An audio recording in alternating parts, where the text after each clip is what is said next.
Chaque matin, avant l'arrivée du premier client, Mamaki exécutait un rituel. Debout au-dessus de la marmite bouillante de riz sauté, elle se brossait vigoureusement les dents, crachait la mousse et les résidus dans la marmite, tout en murmurant des incantations. C'était une pratique ancienne qu'elle avait apprise de sa grand-mère, censée lier les gens à sa nourriture et les faire revenir encore et encore.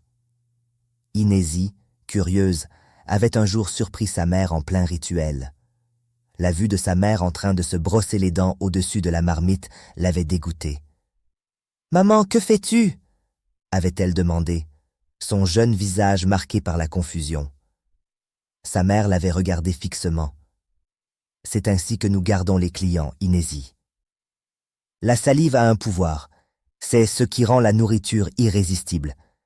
Tu dois apprendre cela si tu veux réussir. » Au début, Inési avait été horrifiée, mais avec le temps, elle finit par accepter cela comme faisant partie de leur affaire.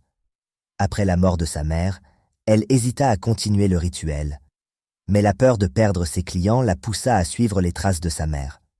Tandis que le restaurant d'Inési prospérait, d'autres vendeurs de nourriture dans la communauté peinaient à attirer les clients. Parmi eux se trouvait Mamou, une femme corpulente et déterminée, qui avait ouvert son propre restaurant à peu près au même moment que Mamaki. Malgré tous ses efforts, expérimentant de nouvelles recettes, embauchant des cuisiniers expérimentés et même baissant ses prix, Mamou ne parvenait jamais à attirer plus qu'une poignée de clients. Chaque soir, assise dans sa salle faiblement éclairée, elle regardait ses plats non consommés refroidir, fulminants. « Qu'est-ce qu'Inési fait que je ne fais pas ?» se murmurait-elle avec frustration. Sa colère se transforma en détermination.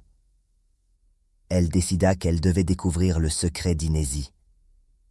Une nuit, alors qu'elle remuait une marmite de soupe dans sa cuisine, elle appela sa jeune sœur Chiko. « Chiko, j'ai un plan, » dit-elle. « Tu iras travailler dans le restaurant d'Inési comme serveuse. Observe-la attentivement. Je veux savoir ce qu'elle fait. » Chiko hésita.